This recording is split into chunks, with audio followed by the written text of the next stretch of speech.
പേര് തോമസ്. ഞാൻ ഈ ഫാബ്രിക്കേഷൻ രംഗത്ത് 28 വർഷമായിട്ട് വർക്ക് ചെയ്യുന്ന ആളാണ്. എൻ്റെ സ്ഥലം കൊല്ലൂര്. എൻ്റെ സ്ഥാപനത്തിന്റെ പേര് തോമസ് എഞ്ചിനീയർ കൊല്ലൂരാണ്. ഈ വർഷേരെ പാത്തി ഉപയോഗിച്ച് തുടങ്ങിയിട്ട് 5 വർഷമായി. ഇപ്പോൾ അവർ പുതിയ മോഡൽ പാത്തി ഇറക്കിയിട്ടുണ്ട്. അത് മറ്റുള്ള പാത്തിയായിട്ടും വിട്ട് വളരെ വ്യത്യസ്തമായിട്ടുള്ള ഒരു സംഭവമാണ്. ഇതിന്റെ ഉള്ളിൽ റബ്ബർ ബീഡിങ് ഉണ്ട്. അപ്പൊ ഇതിൽ ജോയിന്റിൽ വെള്ളം വരില്ല, എംസിയിൽ വേണ്ട, സ്ക്രൂ വേണ്ട. അതിനൊരു ക്ലിപ്പാണ്. ആ ക്ലിപ്പ് ഉപയോഗിക്കാൻ വളരെ ഈസിയാണ്. അതാണ് ഇതിന്റെ പ്രത്യേകത. ഞാൻ അത് ഉപയോഗിച്ചു, 2 സൈറ്റിൽ ഉപയോഗിച്ചു.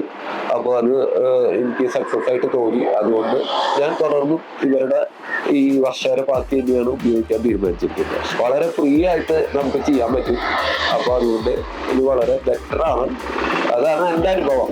അങ്ങനെ ഞാൻ പറയും.